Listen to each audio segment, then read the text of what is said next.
तो जरा सोचिए, लिवर में एक ट्यूमर है। डॉक्टर देखकर कहते हैं, अरे ये तो कुछ नहीं है, चिंता की कोई बात नहीं।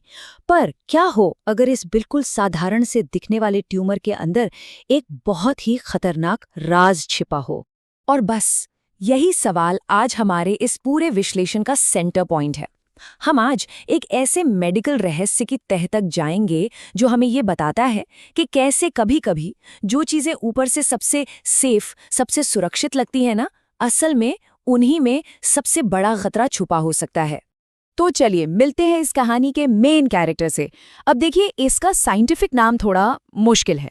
सीरम अमाइलॉइड ए पॉजिटिव हेपेटोसेल्युलर नियोप्लाज्म, शॉर्ट में इसे SAA-HCN या IHCA कहते हैं। असल में ये एक खास तरह का लिवर ट्यूमर है और ये अक्सर उन मरीजों में मिलता है जिन्हें अल्कोहलिक सिरोसिस है। और पहली नज़र में ये बिल्कुल बेजरर लगता है, जैसे इससे कोई खतरा ही नहीं है।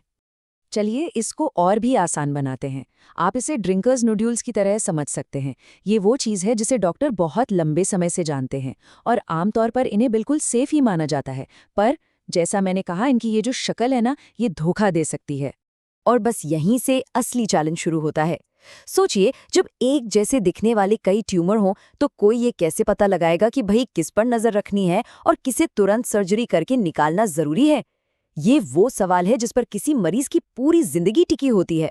तो इस पहेली को सुलझाने के लिए साइंटिस्ट को ट्यूमर के जेनेटिक कोड की गहराई में उतरना पड़ा। आप इसे एक जासूसी कहानी की तरह देख सकते हैं।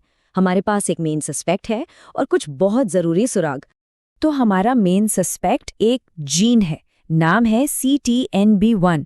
अब इसे ऐसे समझिए जैसे ये हमारे शरीर की एक इंस्ट्रक्शन मैनुअल है, और जब इस मैनुअल में कोई टाइपो हो जाए, मतलब लिखने में कोई गलती, जिसे हम साइंटिफिक भाषा में म्यूटेशन कहते हैं, तो सेल्स बेकाबू होकर बढ़ने लगते हैं। पर सबसे ज़रूरी बात यह है कि ये टाइपो, ये गलती हुई कहाँ पर है? क्योंकि देखिए, सारी गलतियां एक जैसी नहीं होती। अगर ये टाइपो जीन के एक्सॉन 3 वाले हिस्से में है तो ये एक बहुत बड़े खतरे का सिग्नल है, मतलब रेड अलर्ट। और वहीं अगर यही गलती एक्सॉन 7 या 8 में है तो रिस्क बहुत कम या ना के बराबर होता है।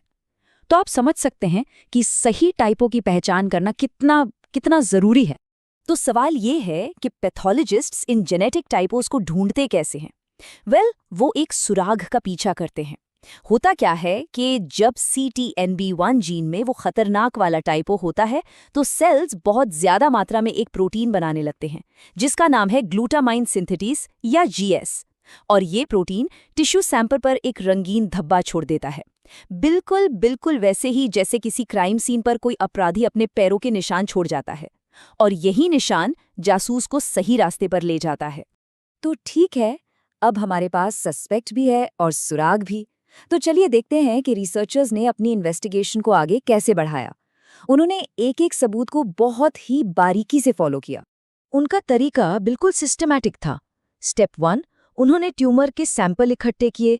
स्टेप 2, फिर माइक्रोस्कोप के नीचे GS प्रोटीन के उन खास धब्बों वाले पैटर्न को ढूंढा। और फाइनली स्टेप 3, हर ट्यूमर का जेनेटिक टेस्ट किया ताकि ये कंफर्म हो सके कि असल में कौन सा वाला टाइपो मौजूद है। और इस पूरी गहरी जांच के बाद रिसर्चर्स को कुछ ऐसा मिला जिसने इस फील्ड की पूरी समझ को ही बदल कर रख दिया। वो एक ऐसे छुपे हुए सच से पर्दा उठाने वाले थे जिसकी किसी को उम्मीद नहीं थी। और ये है वो चौंकाने वाला नंबर। लगभग 20%, मतलब इन तथाकथित हानि रहित ट्यूमर में से हर 5 में से 1 के अंदर CTNB1 जीन म्यूटेशन छिपा हुआ था।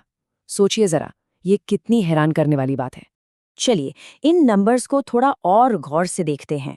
सिर्फ GS के धब्बों के आधार पर देखें तो 9% से ज्यादा मामलों में हाई रिस्क वाला पैटर्न दिखा।